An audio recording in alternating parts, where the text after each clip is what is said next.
Bueno, en primer lugar, debo pedir disculpas porque llegué un poco tarde. En realidad, me quedé allí entre la gente escuchando porque lo veía tan embalado a Hernán que en cualquier momento pensé que iba a confesar que era radical. Y tampoco quiero dejar pasar la oportunidad de saludar al padre de Hernán, que es un correligionario.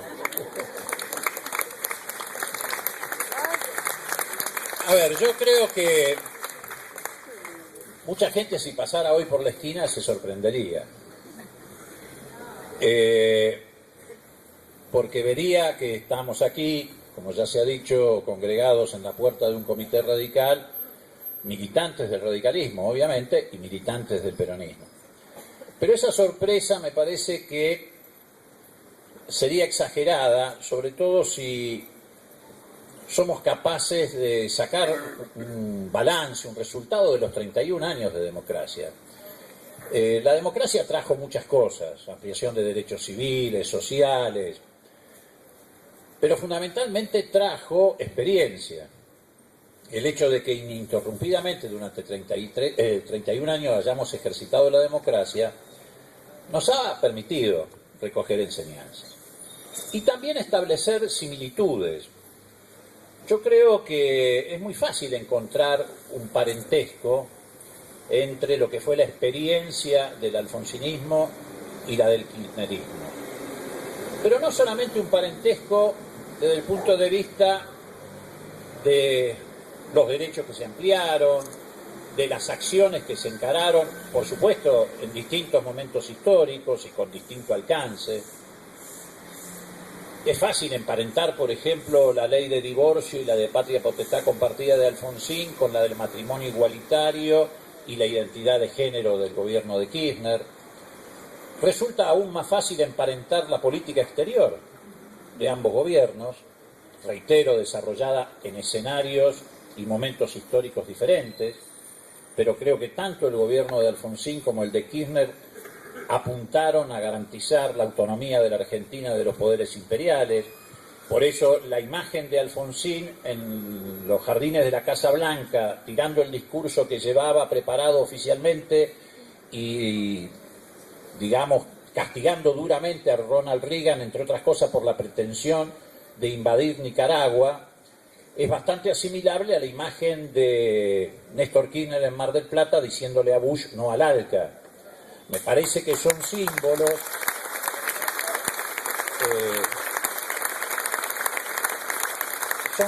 que tienen que ver con convicciones nacionales, populares, progresistas, democráticas. También puede emparentarse la política de derechos humanos. La decisión de Alfonsín de juzgar a las juntas, de crear la CONADEP, que hasta el día de hoy provee de buena parte de la información que los fiscales llevan adelante en los juicios a los genocidas, y la decisión de Néstor Kirchner en un momento histórico distinto de profundizar esa política de derechos humanos, extendiendo no solamente los enjuiciamientos a los que fueron responsables de la política de represión, sino también incluso a los cómplices civiles, habla de una continuidad, no solamente en el pensamiento, sino en la acción. Y tal vez en cualquier terreno que exploremos nos vamos a encontrar con estas similitudes, con este parentesco. Pero creo que hay algo que los emparenta que es más profundo, que es precisamente el concepto de la política, es decir, creo que tanto el kirchnerismo como el alfonsinismo, o al revés, por razones de cronología histórica, el alfonsinismo y el kirchnerismo, entendieron que no había ninguna posibilidad de transformación si no era a partir del protagonismo de la política. Comprendieron que la democracia, que tiene una tensión natural, aquí en cualquier lugar del mundo, con los poderes fácticos, con las corporaciones, solo podía triunfar si triunfaba la política sobre esos poderes fácticos y esas corporaciones. En esa batalla unos y otros han tenido triunfos y han tenido derrotas.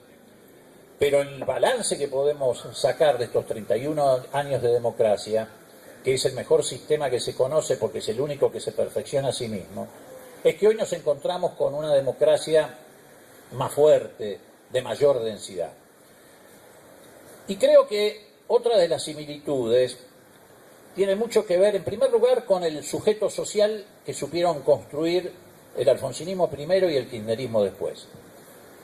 Kirchner convocó a muchos sectores medios de la sociedad, sectores de centro-izquierda, sectores progresistas, sobre todo franjas juveniles, del mismo modo que lo hizo en su momento Alfonsín.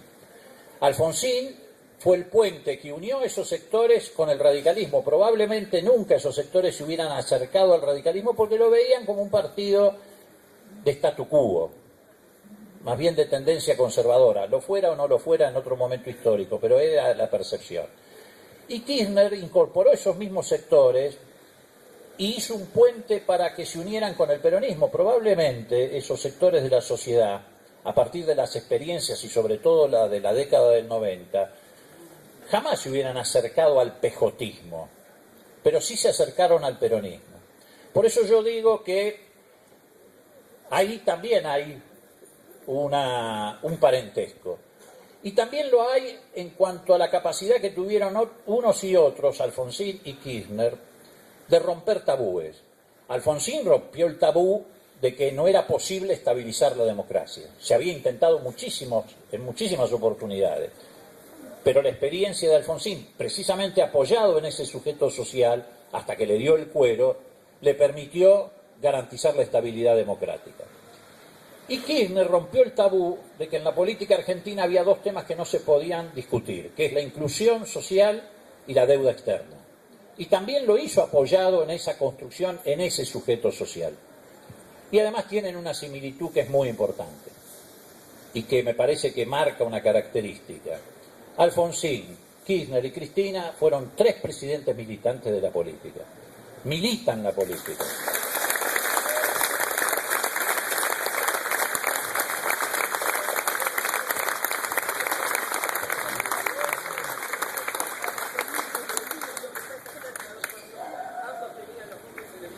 Sí, bueno, pero además de tener los mismos enemigos, que permite una definición, lo más importante no es solamente definir a partir de que tenían los mismos enemigos. También hay que definir que hay coincidencias porque tenían los mismos objetivos. Que los tuvieron que llevar adelante, reitero, en distintos momentos históricos. Porque creo que eso define una nueva identidad política en la Argentina. Si nos quedáramos solamente con la idea de que Alfonsín o el alfonsinismo y el kirchnerismo son parecidos por los enemigos que tuvieron, correríamos el riesgo de creer que son circunstancias de coyuntura. En cambio, si encontramos las coincidencias que tuvieron, el hecho de que transitaron convicciones de la misma naturaleza, nos vamos a adaptar a lo que yo entiendo es la nueva realidad del sistema político argentino. Yo creo que el sistema político argentino se ha reconfigurado. Que nunca más el PJ va a ser lo que fue y que nunca más el radicalismo va a ser lo que fue. Yo creo que el radicalismo tiene la posibilidad de sobrevivir si el alfonsinismo es el radicalismo del siglo XXI, y creo que el peronismo tiene la posibilidad de sobrevivir si el kirchnerismo es el peronismo del siglo XXI.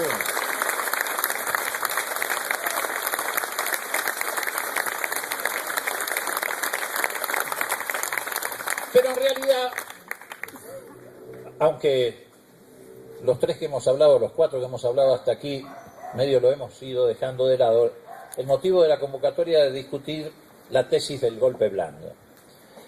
Pero no está mal hacer este tipo de reflexiones porque, insisto, no hay que desaprovechar esta oportunidad que significa que hoy estemos congregados, los que estamos congregados proviniendo de culturas políticas de distinto signo, pero en esencia unidas por esta idea de defender la causa nacional, popular, democrática y progresista.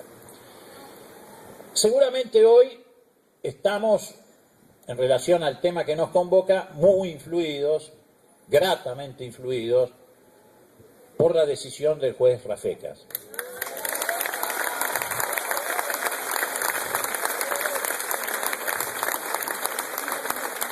Y hasta podría decir, porque lo venía pensando cuando venía en el taxi para acá, que esa decisión del juez Rafecas hasta puede desmentir la teoría del golpe blando. Porque alguien podrá decir, bueno, pero ¿no ven que un miembro del partido judicial falló en favor del gobierno? Entonces, ¿dónde está el golpe blanco? Y yo creo que es exactamente lo contrario. Yo creo que el fallo de Rafecas confirma la idea de que el fiscal Nisman fue el mascarón de proa que intentó generar a partir de esa falsa denuncia un estado de conmoción pública para generar desestabilización institucional.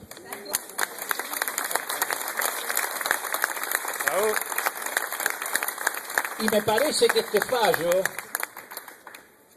que se ajusta estrictamente a derecho, pero que tiene valor no solamente por eso, sino porque además ha sido tomado al margen de la presión de los grupos mediáticos, hegemónicos y corporativos, y que en realidad debió ser previamente la decisión del fiscal Policita. Él tendría que haber seguido ese camino que ahora siguió Rafecas. Demuestra palmariamente, definitivamente, que Nisman estaba parado en el centro de un dispositivo que lo controlaba, que lo guiaba, que lo monitoreaba, y que ese dispositivo es un entramado mafioso que reúne a grupos económicos y de medios hegemónicos con ex agentes de servicios de inteligencia y con sectores del Poder Judicial que aportan a ese entramado mafioso el arma de la extorsión. Y creo que se plantearon como objetivo, insisto, crear un estado de conmoción pública. Es cierto lo que dijo Hernán respecto a que se hubieran encontrado con la muralla constitucional, que significa que no habrían alcanzado el número suficiente en ambas cámaras como, por ejemplo, para iniciar el juicio político a la presidenta.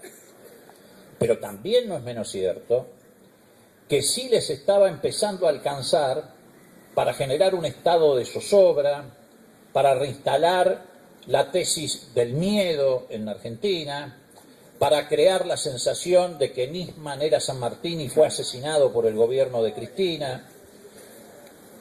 Y de allí, si se instalaban estos preceptos o estos conceptos, todo era esperable, porque la ofensiva mafiosa no se detenía, y no sé todavía si se va a detener a partir de este fallo en el intento que llevó adelante Nisman a partir de este dispositivo que lo controlaba. Venían cosas por detrás mucho más graves, que reitero todavía no sé si están disipadas, porque ellos habían decidido transformar Comodoro Pi en el Campo de Mayo del pasado. Así como los gobiernos democráticos del pasado tenían que tener siempre un ojo puesto en lo que sucedía en Campo de Mayo, nos habían llevado al terreno de tener que tener siempre un ojo puesto en lo que está sucediendo en Comodoro Pi.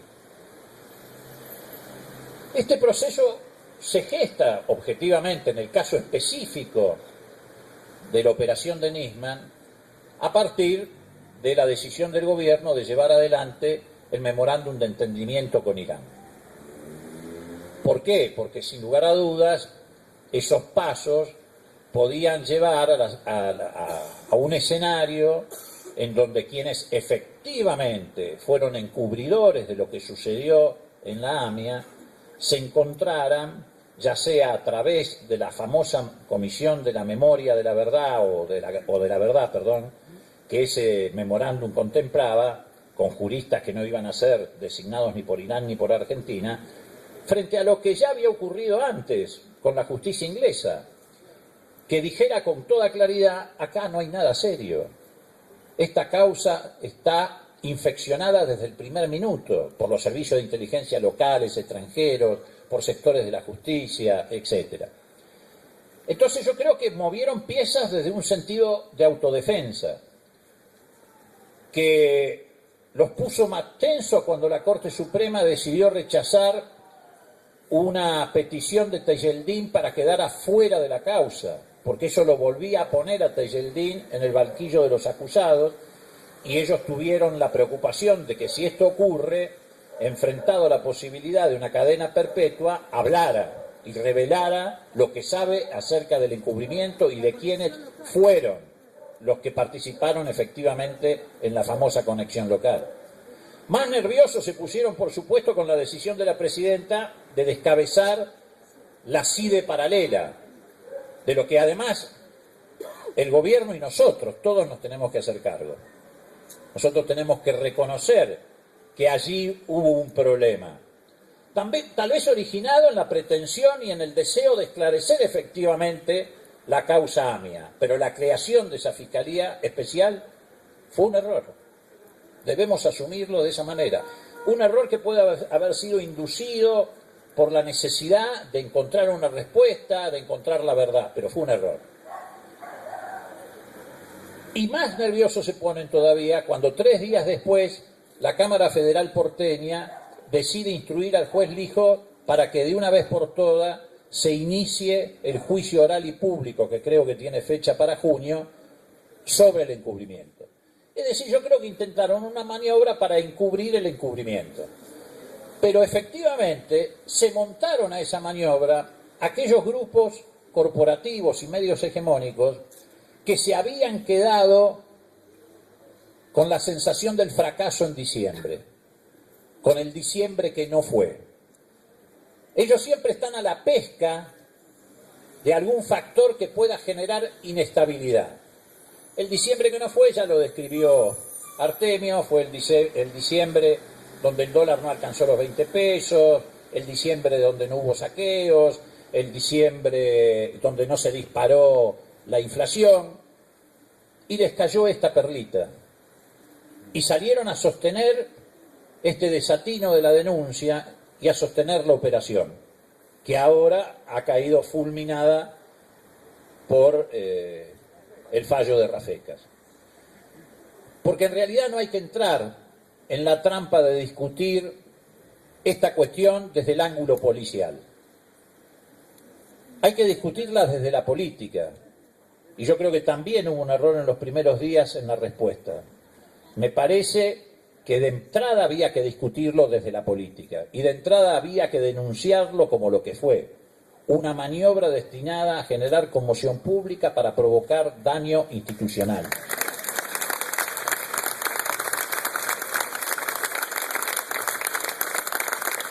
Ahora, en todo caso, con el fallo de Rafecas, que pone las cosas en su lugar, lo que sí hay que hacer es más que nunca apuntalar la investigación que está llevando adelante la fiscal Fein, a quien le quieren arrebatar a toda costa la causa para llevársela a la justicia federal y clandestinizarla en ese ámbito mafioso.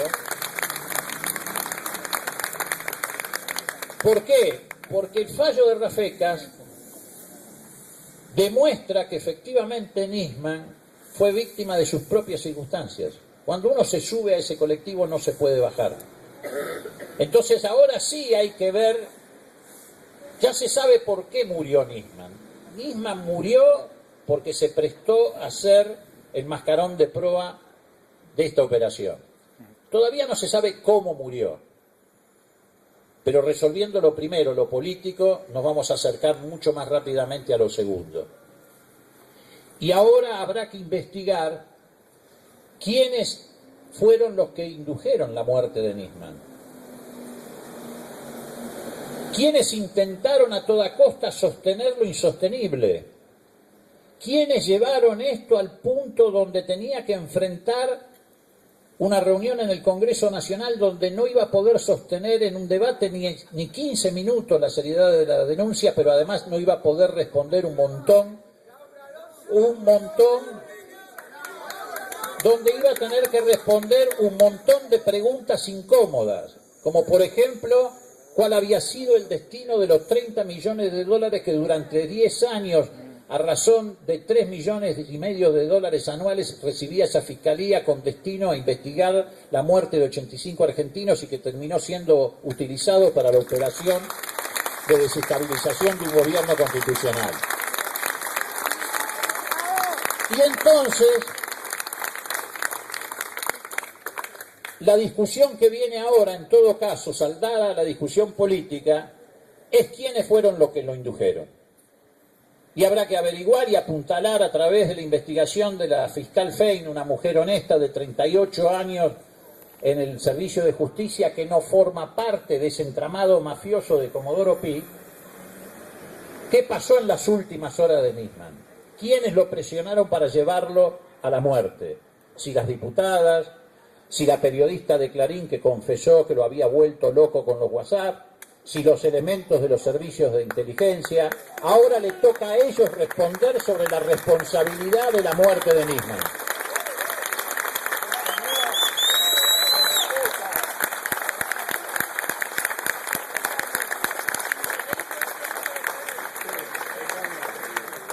La verdad es que probablemente, y con esto termino,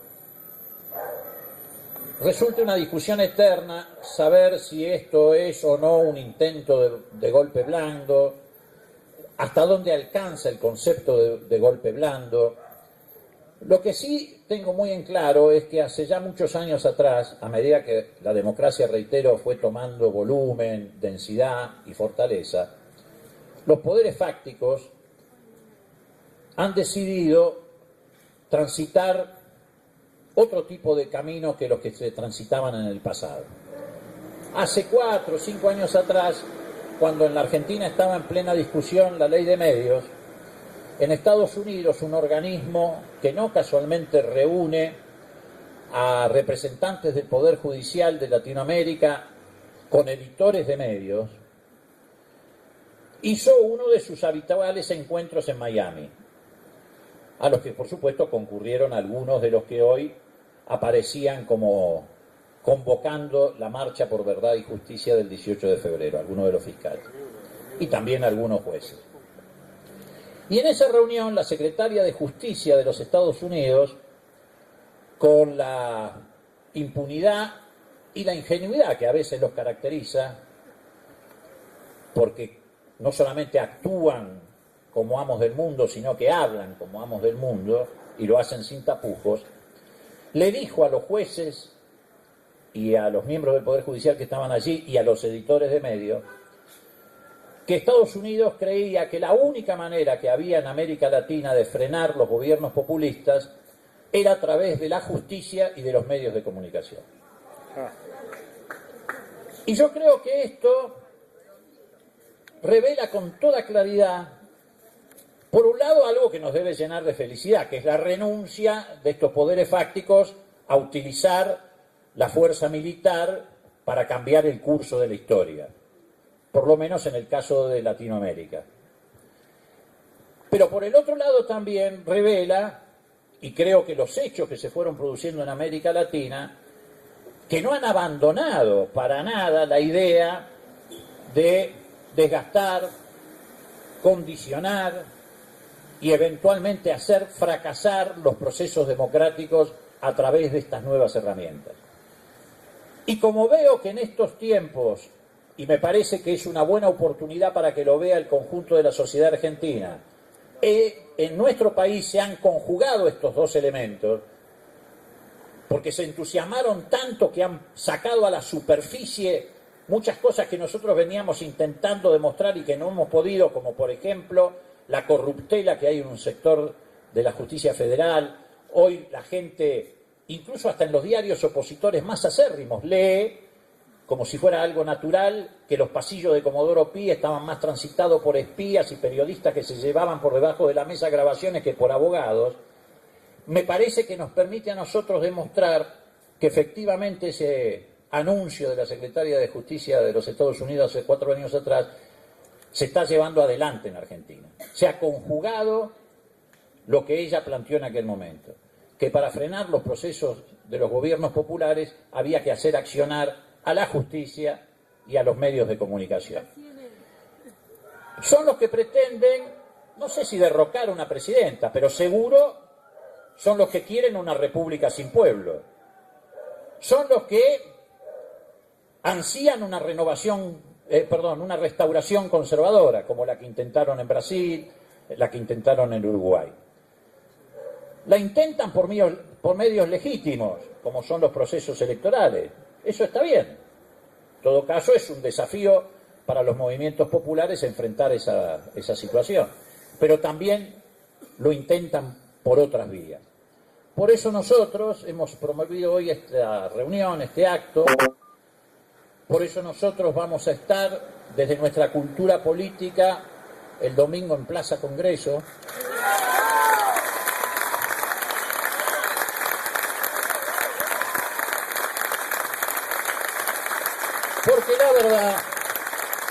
Porque la verdad es que frente a esta circunstancia que vivimos, no podemos dejar de rememorar aquella fotografía que yo creo que significó un quiebre en la política argentina muy importante, de Semana Santa, cuando en el balcón de la Casa Rosada estaban Alfonsín y Cafiero codo a codo, enfrentando un intento golpista.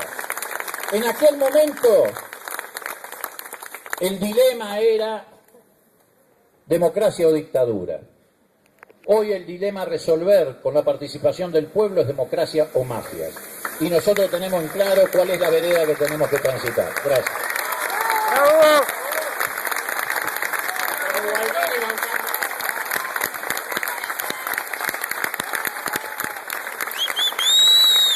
¡Grande!